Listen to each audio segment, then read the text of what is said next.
Hello, good evening.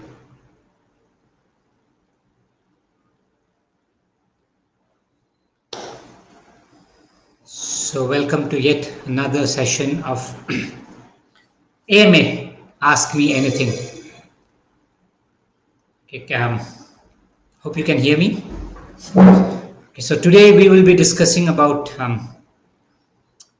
food and health. How food, basically, how Ayurveda looks at food, how to eat, when to eat, and all those things. So it's an overview. Hi, Kavita. Good evening. So let us, because food is one very important factor as far as our life goes. When we look at Ayurveda, management of any issue is basically done in three levels. Okay, and those three levels is in the stage of importance. It is ahara, vihara, and aushadha. Ahara is your food, what you consume.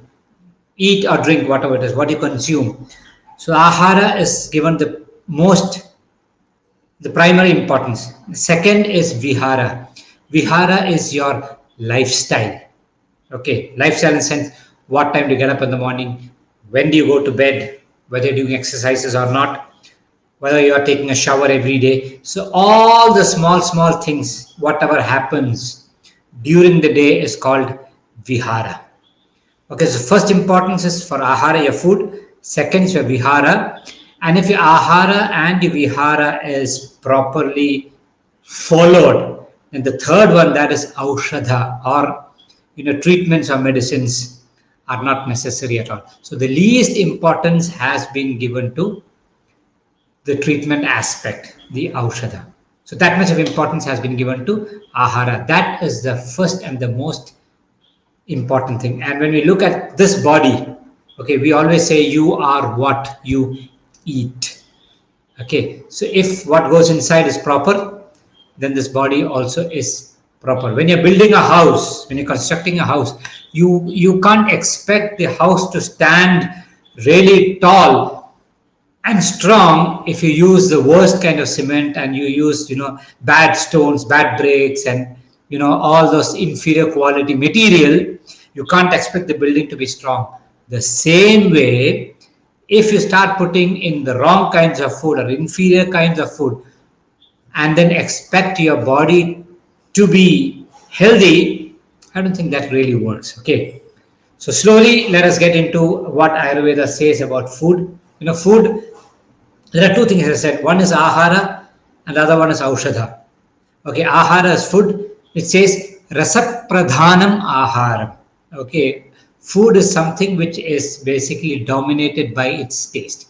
People eat food because it is tasty. So something which is dominated by taste is ahara. Virya pradhanam aushadam. And medicine is something which is potency dominated. Its action has to be pretty fast and it will be very effective. So something which is potency dominated is medicine, and what is taste dominated is ahara or food. So let us get into the different kinds of tastes which we have got as per Ayurveda. Okay, so these are the Ask Me Anything sessions which happen at 9 p.m. every Tuesday. Okay, so today it is food and Ayurveda, how Ayurveda looks at food. Different small things about how to eat food, when to eat food, and all those things. Okay, so as I said, rasapradhanam ahara, food is basically taste dominated. So these are the 6 tastes which Ayurveda mentions. And when you consume a meal with all these 6 tastes, we consider that to be a balanced meal. Okay, so the 6 tastes are madhura, amla, lavana, tikta, katu, kashaya. That is sweet, sour, salt, bitter, pungent, that is spicy, and astringent. Okay, there is a reason why it has been given in this order. Okay, the reason for this order, look at this. Okay, the 6 tastes, madhura, amla, lavana, It says that yatha purvam balavaha, the previous one, the sense when you start from kashaya, the previous one, that is katu, then the previous one tikta. So the most previous one is madhura, the first one. So yatha purvam balavaha, the one which gives the maximum strength is the one which has been mentioned. The former one. So madhura gives the madhura or sweet gives the maximum strength, and kashaya or astringent gives the least strength. Okay, so when you look at this, when you see that something gives you the maximum strength, then we have to assume or consider that takes a longer period to digest. So when you consume food, start with something which is sweet and then end it with something which is astringent. And it is not very healthy to actually end your food with something which is sweet like a dessert, because the stomach is full and the sweet takes a longer period to digest, and if you consume that sweet at the end, it is going to be very, very, very heavy for you. Okay, so food by and large is divided into three. Okay, that is what? The solids, liquid, and material. See, material is basically divided into three: solid, liquid, and gas. So when in the tummy also, you see when we eat food, how are we supposed to allocate space? Ayurveda says that you have to eat solids. So if your stomach is this big, okay, so you have to eat half solid. Half of this should be solid, and then you have got another half. Okay, so in that another half, the next half should be filled with liquid, mostly water. Okay, and the remaining quarter part should be left as empty space, as air. Okay, this is just like when you compare your cooking in the kitchen. Women might be knowing that when you take a vessel and you want to cook rice, if you fill the vessel completely with rice, it does not cook at all.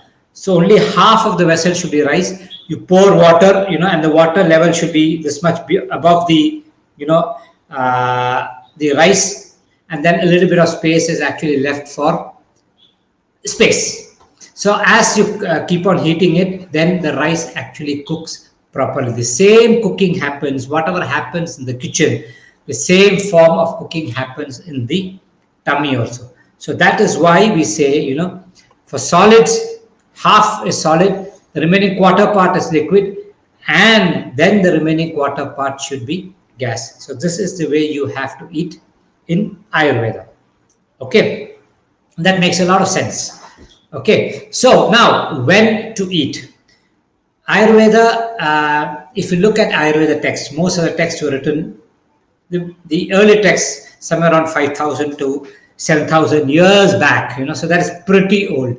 So in those days, people, all of them were, doing jobs at home. They were farmers or potters or, all carpenters, or people used to work from home or small establishments. They never went to the factories. So those people, we say that the people in those days ate only twice, and Ayurveda recommends us to eat twice. A person who eats twice is called a bhogi. Bhogi is a person who enjoys. So person who enjoys used to eat food only twice. Ayurveda says twice, but if you look at after the Industrial Revolution, people have started going out to work and they don't come back home for lunch. For such people, I say, okay, it's okay if you eat thrice daily, but don't keep on eating too many times. Okay, so the number of times you eat should not be very high, and eat only when you are hungry. So that means when you eat your breakfast at about 8 o'clock or so, 8:30, then some people have a fruit or something at 11. They're not hungry by 11, they eat a fruit. And then at about 12 o'clock or so, they have a coffee or something. And then they go for lunch at about 1 o'clock, 1:30. They are not hungry for lunch, but still they say it's time for me to eat lunch. Let me have my lunch. I would say ideally have your breakfast, wait all the way for your lunch so that you get hungry. If you're hungry, food actually digests properly. And not immediately before a shower. In the sense, you should not take a shower immediately after your food. If you take a shower after your food, your digestion is not properly, it does not help the digestion properly. slows the digestion, and there's always a chance of indigestion creeping in. Okay, and you're not supposed to do exercise after a meal also, because when the food is getting digested, okay, what happens is the blood actually rushes into the tummy, and that because why, food is a foreign body, and the foreign body has to be dealt with immediately. So there's a lot of blood supply which goes into the tummy to help it digest. But if you get up and start walking or doing exercises, what happens, there is a strain for the leg and other parts of the body. Because there is strain, blood supply goes to the limbs also, and the blood supply in the tummy goes down. That actually leads to indigestion. So don't exercise after food, or don't take a shower immediately after food. These are basic rules. Okay, now what to eat? It's been very clearly told that you are not supposed to eat food which is extremely dry.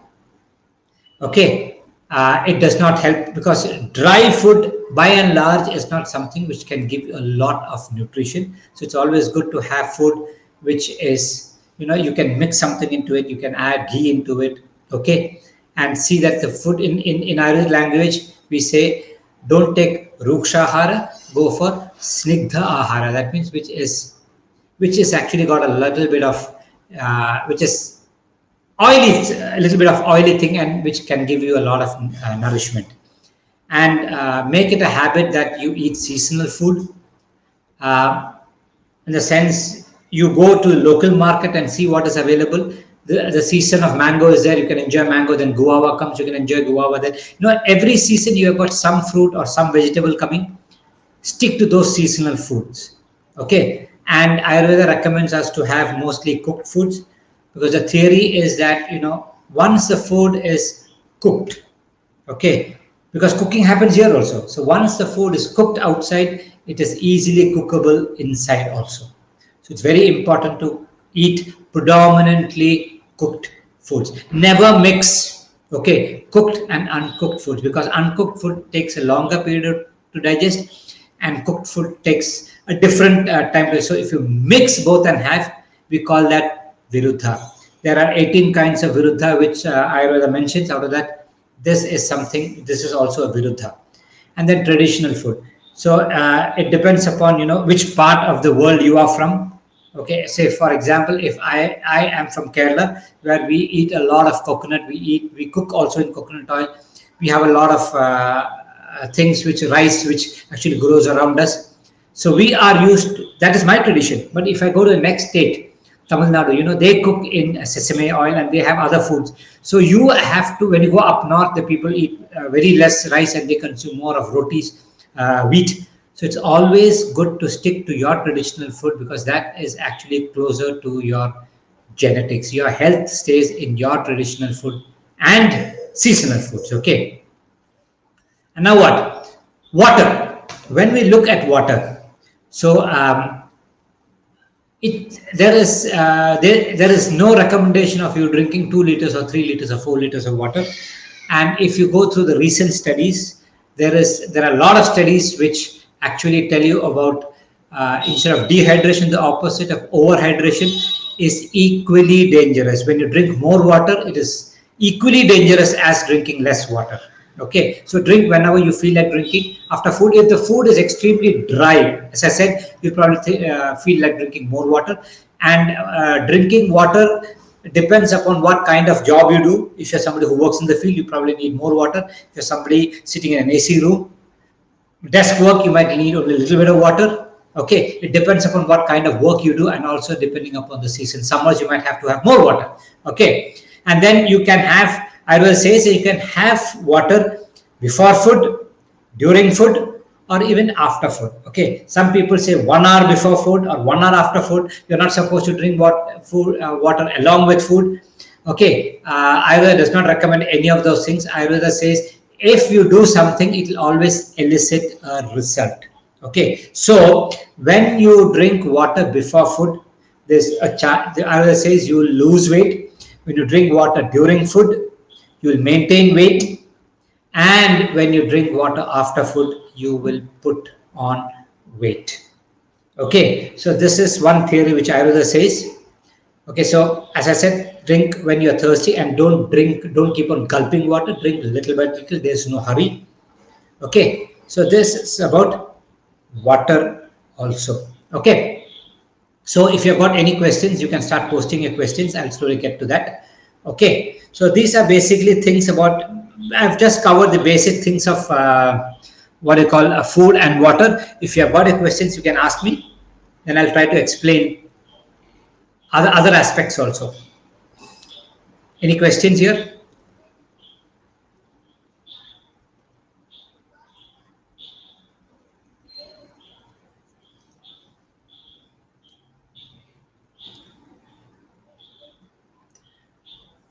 Okay, so food should always be in moderation.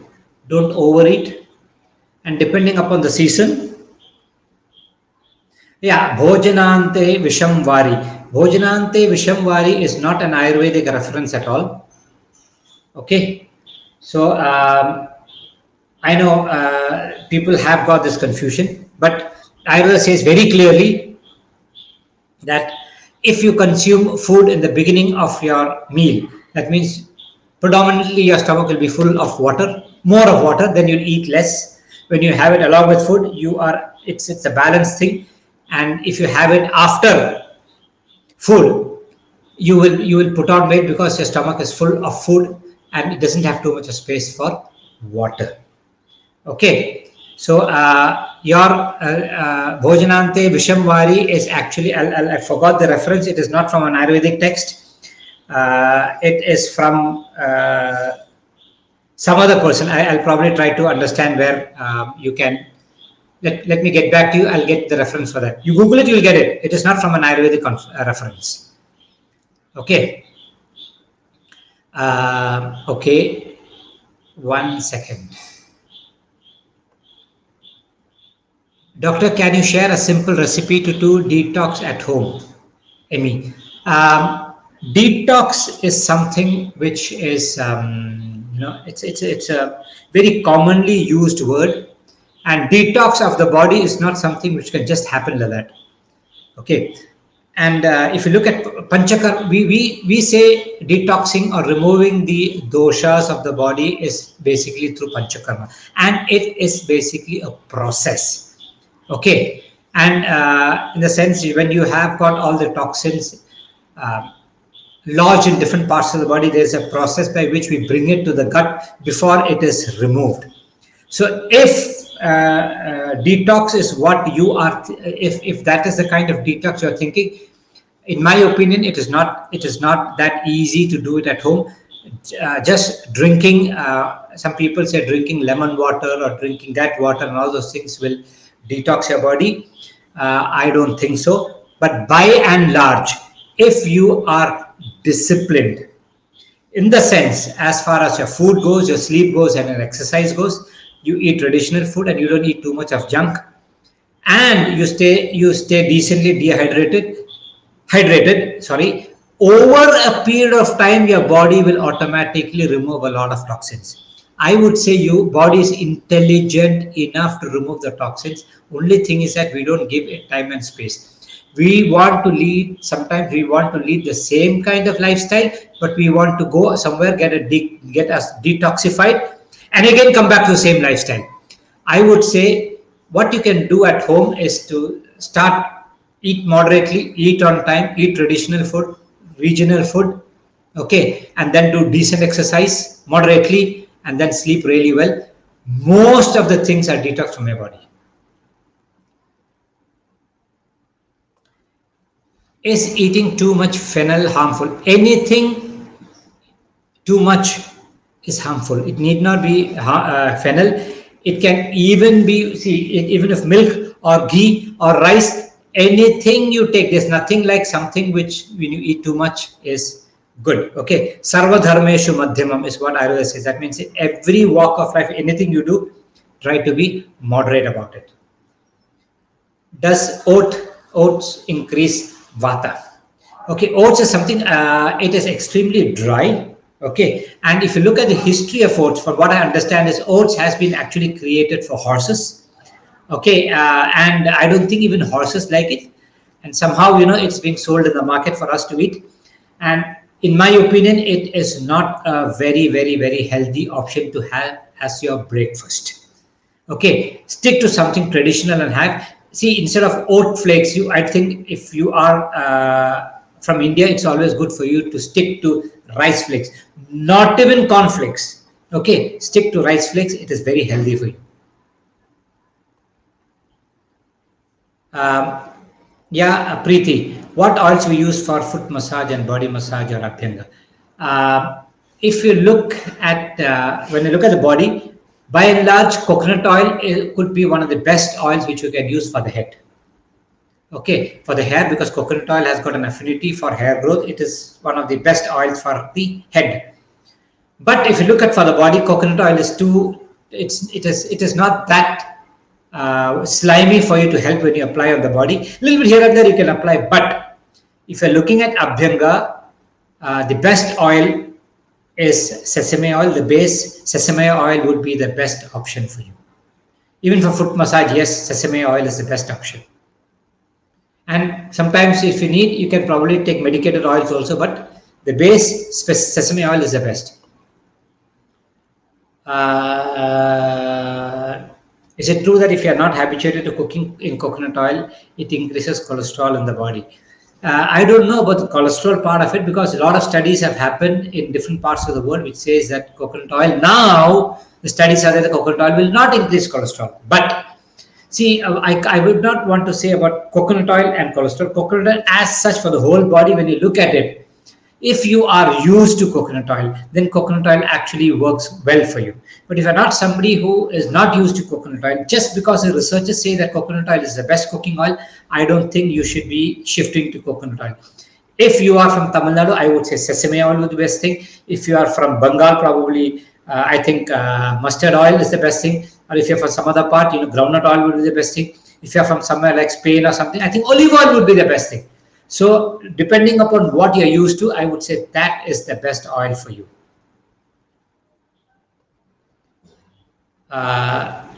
What are the foods or drinks that cools body or reduces pitta? Okay, that's a very good question. If you look at something, which is easy to digest, okay, it actually will reduce pitta. And the best thing for pitta is ghee. Milk is also very good for ghee. So when rice is actually reduces pitta. Okay, so when you mix your rice with ghee and have, it actually reduces pitta. Okay, and most of the vegetables which actually grow under the earth, your beetroot, your carrot, which are sweeter, predominantly sweet foods, which actually reduce pitta. Sweet, I don't mean laddu, jalebi, all the sweet, but things which are innately sweet will reduce pitta.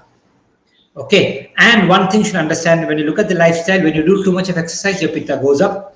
When you don't sleep at night properly, when you sleep late, again your pitta is disturbed. So sleeping early also will reduce your pitta.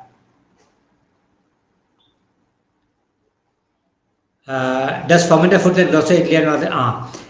Dosa and idli comes under pishtannam. Pishtannam is grounded and fermented foods.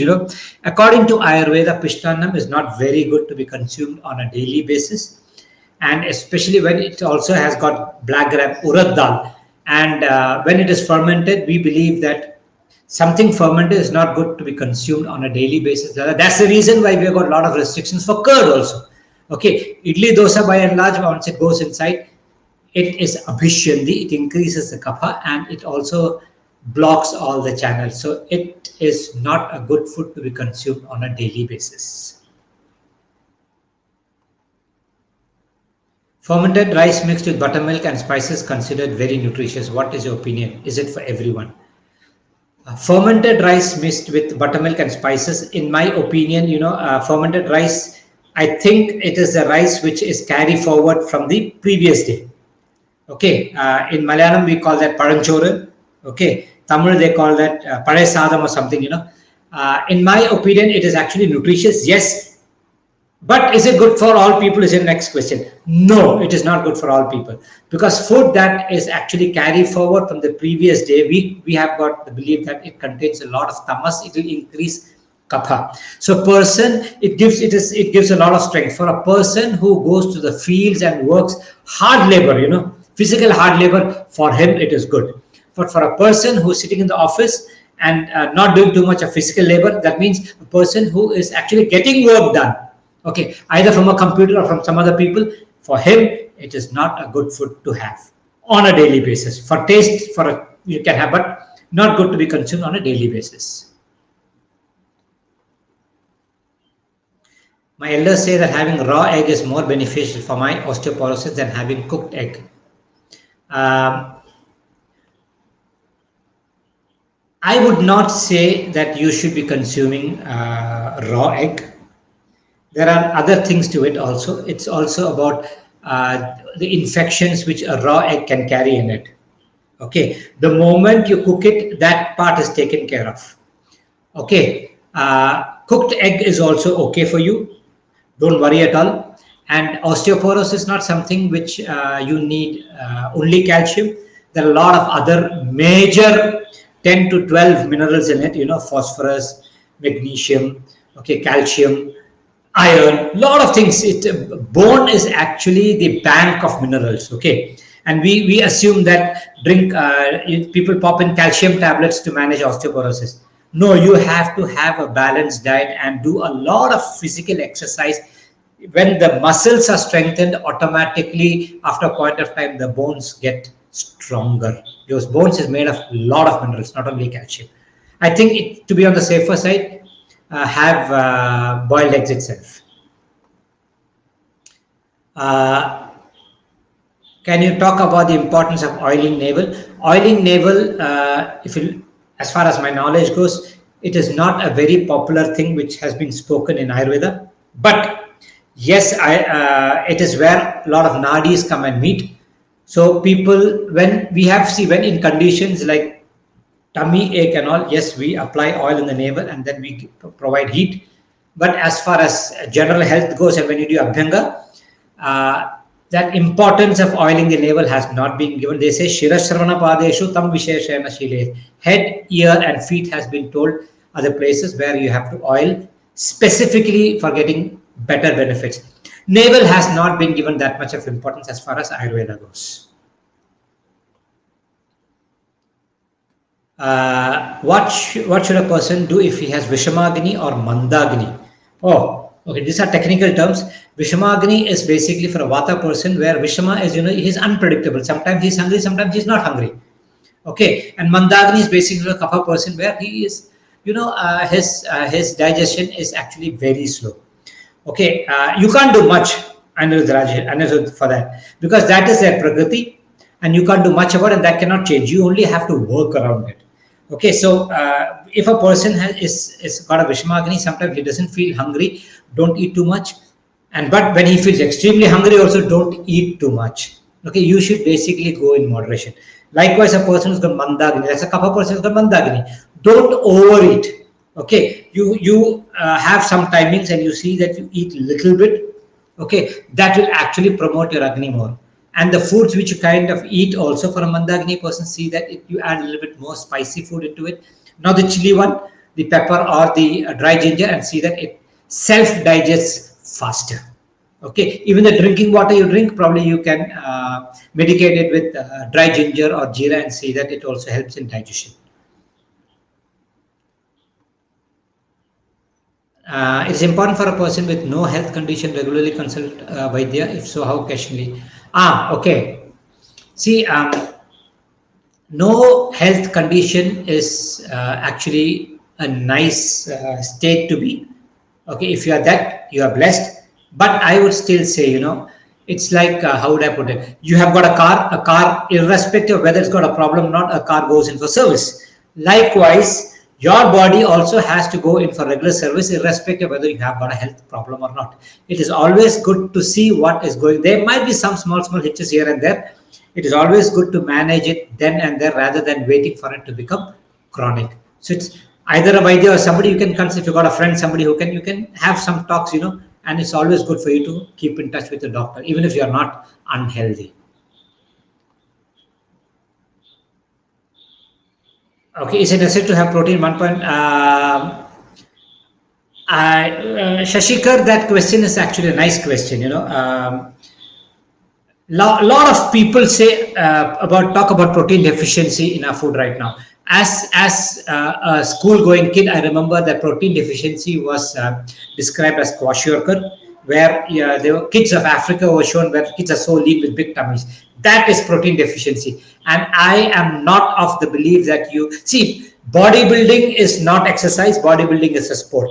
If you want to build your body that big muscles, then probably you'll have to get into that kind of protein and all this. But to have a normal life, you eat your normal traditional food with all those dals and milk and ghee and all those things. That protein is more than enough for you to be healthy.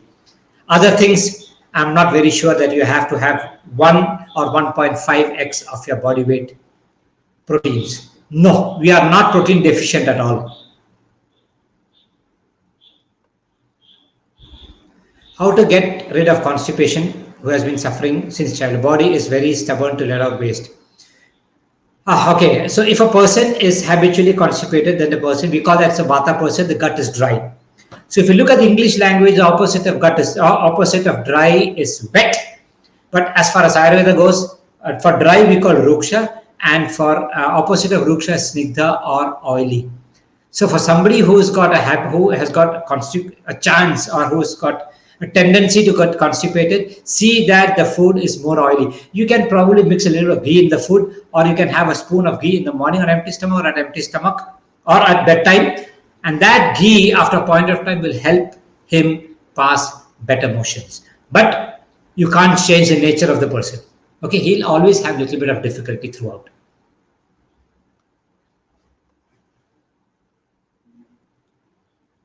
Yeah, I think I've answered this question. It's always good for you to consult a doctor. Using your hair care kit for... Okay. Thanks a lot, Kavita. Yes, this hair oil I have created almost, might be more than a decade back. So I used to give it to my friends and patients and all those people, and they found it very useful. That's the reason why I thought, let me bring it out in the market so a lot of people can get benefited. And I'm happy that you have been using it for quite some time. Yes. So here the principle behind the hair oil is that Ayurveda follows this principle of prepare before you treat. So I understood, or see, the teachings which I got from my grandfather and all the teachers which I have learned from, it was very clear that with one hair oil, we cannot manage hair fall. Even if that hair oil is packed with all nutrition, you cannot handle hair fall, because those nutrients have to reach the hair roots, right? For that is the first scalp prep oil. So you prepare the scalp, get the scalp ready, like the farmer gets the land ready. And then when you start using the hair nourishing oil, you start seeing results. So there's a protocol which I have put forward, and I'm happy that, Kavita, you're using that and you're finding benefits. Thanks a lot. Happy to hear that. Okay. I actually had problems with hair regrowth. Yeah. It will start coming. You'll start seeing baby hairs also. Don't worry at all. What is the best health routine? Hridayajit. Hi, Rido. That's a good question. So the best health routine, I would say, if you can follow these three things, take it from me. If you can follow these three things moderately. First thing is that you have to eat different varieties of food. Not only stick to one kind of food. Okay, junk especially. Okay, or take only one kind of food and not taking vegetables. So you have to basically start eating fruit and vegetables seasonally in moderation, in decent quantity.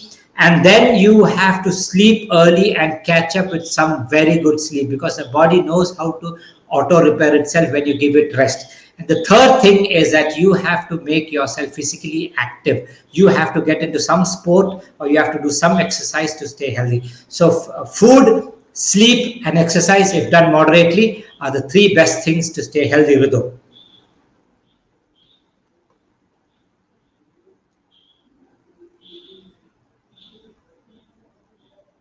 Okay, on the new trend of eating raw. See, I'm not totally against raw salads. Okay, but the problem, as I said before, when I said about raw eggs, you have got a chance of getting infected. How much ever you clean it, you'll have those pores in that. It's very dangerous. But fine, okay. If you, I would say, if you want to eat a salad, I still tell my patients you steam cook and eat it. Okay, but if you want to eat a salad, let it be a part of your meal. That, if at all, don't, as I said, don't mix cooked and uncooked food. Eat a salad. That's it. That can be a food. Okay, and fruit juices. If you want to eat, say, if you take a glass of orange juice, you have to squeeze at least 5 or 6 or 4 or 5 oranges to get that juice. Okay, but you cannot eat 4 or 5 oranges. You eat one orange. I would say eat the orange as a fruit, because you are squeezing only the flavored sweet juice of orange, rather than all the other things, minerals and all the things which are there in the pulp. Same thing happens with amla also. Same thing happens with other juice also. I would say eat the fruit and don't depend on juice. Okay, smoothies, they're very, I don't know what goes into a smoothie. You put milk, you put all the fruits inside, and you mix it. Ayurveda says you cannot mix anything that is slightly sour with milk, and most of the times the berries which you mix in a smoothie are sour. It is viruddha. They are not good for the body. Over a long period of time, you will definitely have issues. Okay.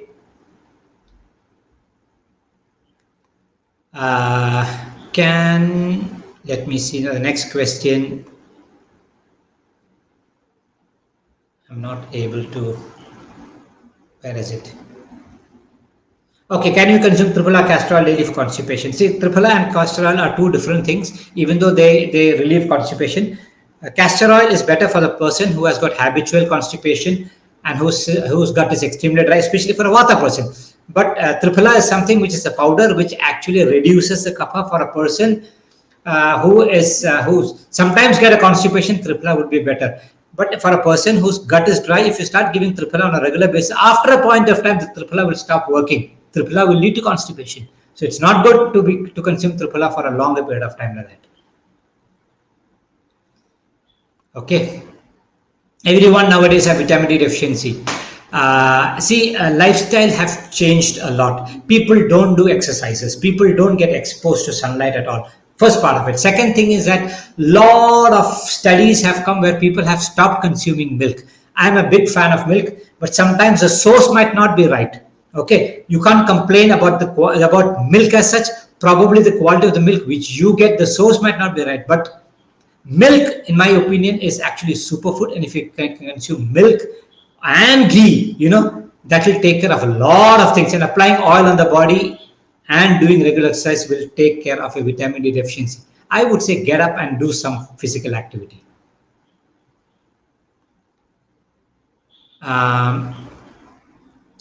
Is there any medicine for constipation? 4 to 5 times a day. Oh, you mean to say you pass motions 4 to 5 times a day? Yeah, I would say, probably you might be passing motions every time you consume food.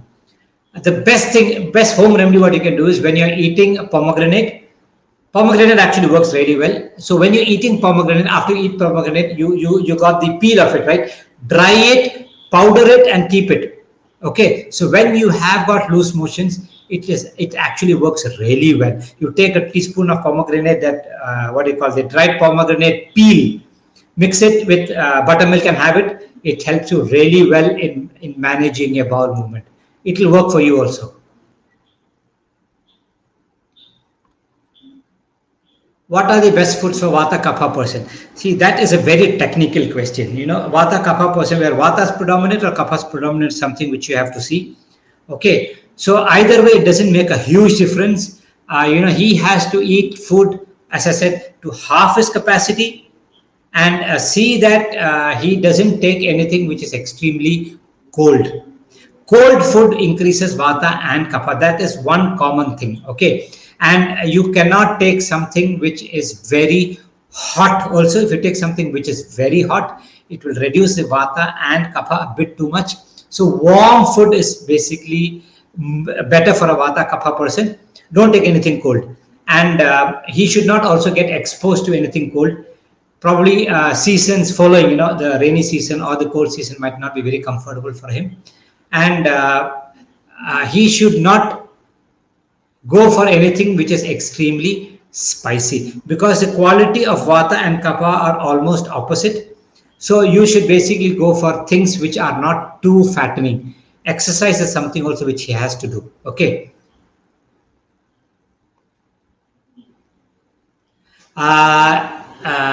Okay, Shankapushpi tea for brain health. No, Ayurveda does not directly tell you to have Shankapushpi tea for brain health. Yes, Shankapushpa is actually a fantastic thing for brain health, but just having Shankapushpi tea like that, I don't know to what extent it will help you. It in a way, it actually calms you much more rather than being a brain tonic. It calms you more. So Shankapushpi, yes, the flower, it's violet in color. You can have it, no problem at all.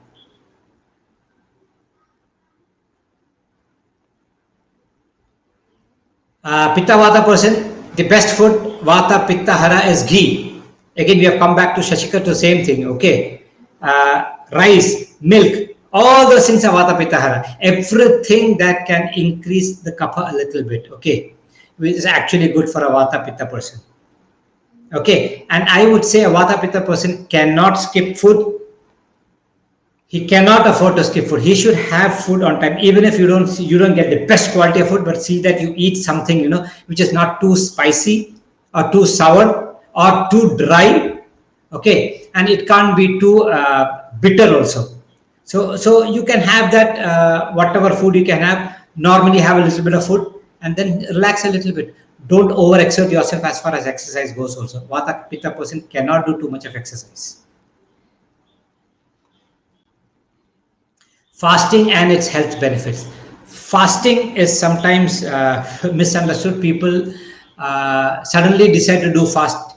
It is not good. If you have got, say, I guess, say Ekadashi or something like that, if you have got a fixed date, you are mentally prepared for that date. And fasting also depends upon whether you are strong enough to go through that fasting. If you are sick and if you're not healthy, don't take that don't be so really strict in your religion and then try to do fasting you are doing for the body and the mind. If you're not healthy, don't do fasting. So what happens with fasting is, so when you eat food, the major, as I said, the moment you eat food, blood rushes into that, and that activity happens with as a priority. So when you do fasting you can do different ways. You can do completely not taking anything solid or liquid, or some people do with water fasting. Some people take juices or soups or something, liquid fasting. Whatever it is called Langana. Okay, Upavasa is different. I'm telling about Langana. Upavasa is completely not taking anything. So when you do Langana, when you cut down on the amount of food you eat and see that your food digests pretty fast, lot of other activities which the body has to focus on will be taken care of. You will definitely become healthy. So your clarity of mind, your body becomes much lighter.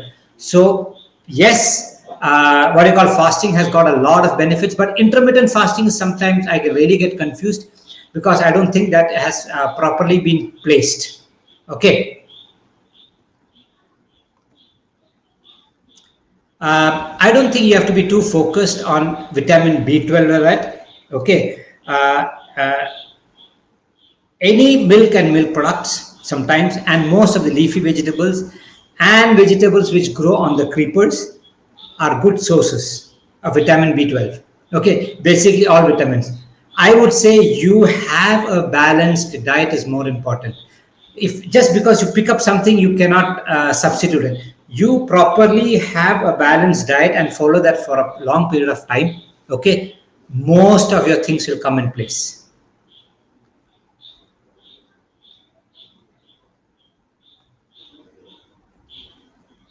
Saraswati Lekhim is Saraswati Gratham is also there. Saraswati Lekhim is also. Saraswati Lekhim is basically given as a brain tonic. Okay, there are different conditions in which you can give it, and it is not something which you should overtake also, in the sense consume in excess. Little bit, if you can consume that, probably a teaspoon once a day would actually help you function better as far as your brain goes. Okay, but it is not something which you should be too bothered.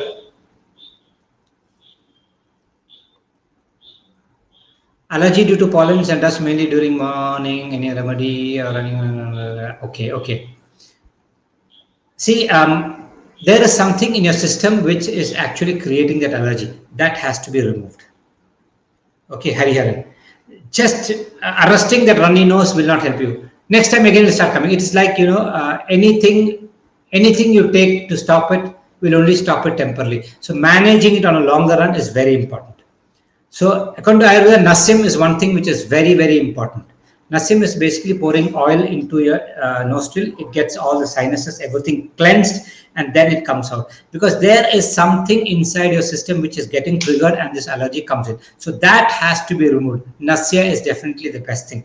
And if you look at medication, one medication which I always give for some condition like that is, one is Vyoshadi Vatakam, and other thing is Haridra Khandam. Haridra Khandam is it's a very good medicine.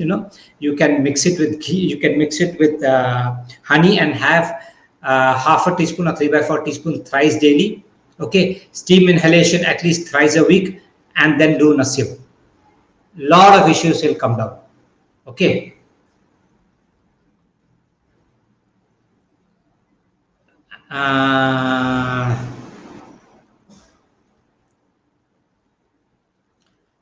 Sitaram, I understand that even a little bit of spicy your body can't handle. That means that you are predominantly pitta.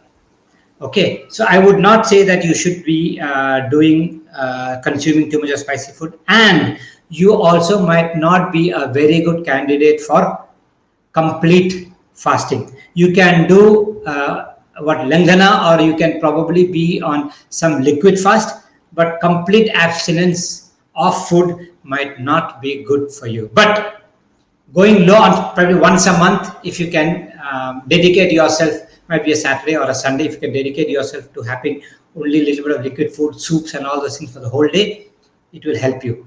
But if you cannot handle spicy food, that means you're Pitta Prakriti, and that will not change too much. You can only work around it.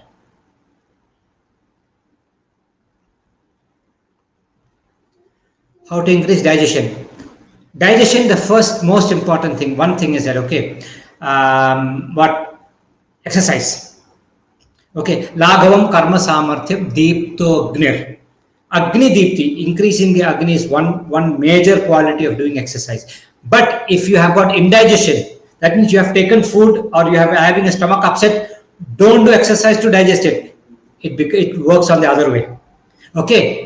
If you are getting up in the morning and you do an exercise, you'll see that your appetite goes up. One thing is doing exercise. Second thing is snanam. Snanam deepanam. And when I say snanam is not just standing under the shower for 2 minutes. Okay. Snanam is basically soaking your body or pouring so much of water, enough water to cool your body. Once your body cools, the metabolism inside actually burns more. Okay, so these are basically two things which you have to do to actually increase physical lifestyle things which you have to do to increase your appetite. Second, one other thing is that sleep really well. If you sleep in the afternoon, your Agni goes bad. Not sleeping at night, it again goes bad. But sleeping at night is also very important. This is with respect to all body types.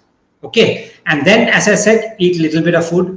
Don't overeat. Sweets is something which is not very good health, is not healthy food at all. Sweet in the sense, rice is sweet, ghee is sweet, okay, your dal is sweet. We are not able to appreciate the sweetness because our threshold is very high now. For us, laddu, jalebi, kheer and all those things are sweet. Those things once in a while is fine, but not to be consumed on a daily basis. These are big killers of the Agni. Bhagwan Dhanvantri is regarded to be the god of Ayurveda who came out when the Milky Ocean was churned. Okay, and we consider him to be more of a surgeon rather than a physician because he came with a jaluka or a leech. So when we say Dhanvantri Parampara, we basically mean the surgical Parampara. Okay, other one is called the Atraya Parampara or the lineage of the physicians. Charaka basically comes under the Atraya and Sushruta comes under the Dhanvantri Parampara. Can ashwagandha powder legume be consumed for helping in reducing stress damage? Stress damage is something, there is a very important quotations which says Nidana Parivarjanam Chikitsa, removal of the causative factor. If you are still in the stress environment, okay, and then you want to get relief from the stress, in my opinion, it is not possible at all. If you want to get really well from a condition, you have to understand what is contributing it, and once that has been removed, half the treatment is done. Hope you're able to understand that. Okay, so ashwagandha, yes, it will help you basically relax and all those things, but if you still get back into your office and you want to do the same thing which makes you stressful, then I don't think the approach of ashwagandha or shatavari, anything for that matter, will help you. Even as you said, even saraswata, lehyam and all those things are not going to help you if you don't remove the causative factor. Okay, and see, empty stomach for better. People think that when you take something on empty stomach is better for absorption. Yes, I do agree, but Ayurveda has mentioned 10 different times of taking medicine. Empty stomach, before food, mix it in the first part of the food, in the middle of food, after food, at night. 10 different ways in which, in 10 different times of consumption of food. Okay, it is like, we have got this feeling that we have to take everything out of something when we consume. How to get complete nutrients from ashwagandha? So they say you have to consume that on empty stomach. But do you actually need that much? Or what is being absorbed? Is that the right thing that's being absorbed? So when ashwagandha is given in the morning on empty stomach, ashwagandha when given at night at bedtime, ashwagandha given after food, before food, it actually acts in different ways. So I cannot completely say that you can have it on empty stomach for better results. If I eat a little bit, okay. Anirudh, what happens is, as I said, food is a foreign body, like breathing. Breathing is two things which are foreign bodies. Is one is our breath, air which goes inside, another thing is food, which are continuously going inside. So wherever that foreign body goes, blood supply is always on the higher side. Okay, you have got a lot of blood supply in the lungs and you have got a lot of blood supply in the stomach the moment you eat food. So blood supply actually goes into your stomach. Blood from your head also goes to the stomach. That's the reason why you feel slightly groggy. It is okay to feel groggy.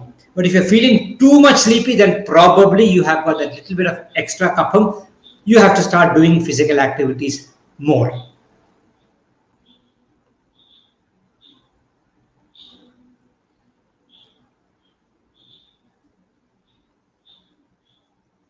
Yes, kapha has to be sthira for the mind to be sthira. Okay. There is a vata kapha person. You cannot have, see, when you say a vata kapha person, you can also say that the kapha, the mind is kapha and the vata is body, right?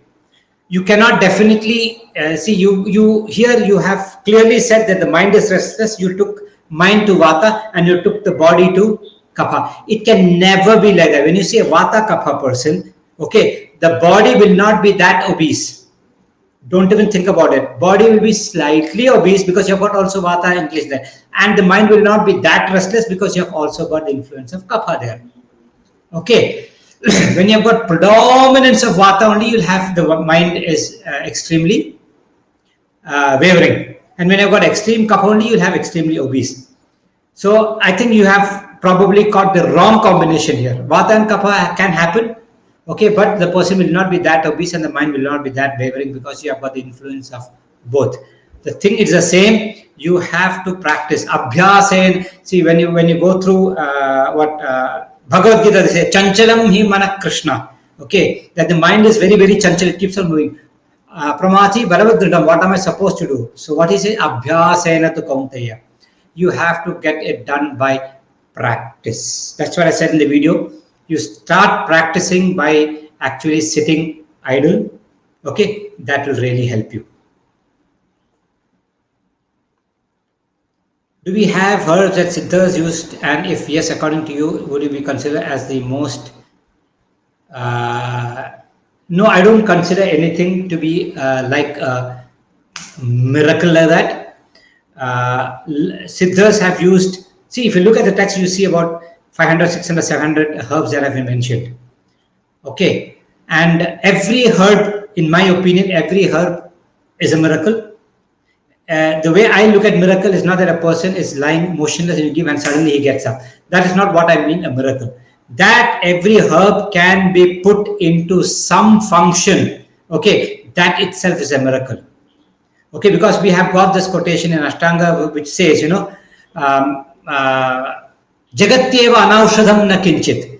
In this world, there is nothing which is not a medicine. The thing is that we don't know how to use it. So sometimes we say, this is not a medicine. Because the reason why we say this is not a medicine, because we don't know how to use it.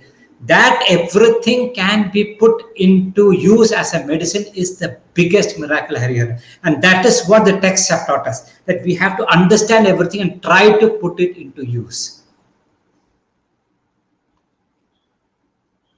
Cold water bath in all seasons? No. Cold water bath in all seasons is not good at all for any Prakriti person. Okay. As the season changes, that's the reason we have called, like Dinacharya, we have also got Ritucharya, where as season change, you have to keep on changing. When the seasons slowly start getting colder, you have to shift to warmer water. But for a Vata person, if a predominantly Vata, you don't have to go for that much hot water. You can manage it warm water. But for a Kapha person, you might have to have hot water because his body is more cold than a Vata person.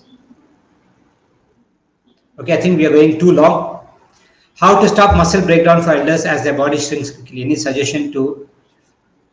There is, see, it is nature. That's the reason why we call the Sharira. Sharira, the word Sharira means Shiryate Anena iti Sharira. Shiryate means destruction. That which is going towards destruction is Sharira or the body. Old age, you are bound to go to destruction. And suddenly you get old and you want to do something, oh, I'm 60, I have not taken care of my body. Now let me take care of my body. Doesn't work at all. Okay. For a person who is old and he has not been doing exercises since his adulthood or childhood, his body breakdown is going to be faster than a person who has been consistently doing exercise all his life. Just because you are growing old, you pick up a habit and start walking, might help you a little bit, but you have to cultivate that habit since childhood.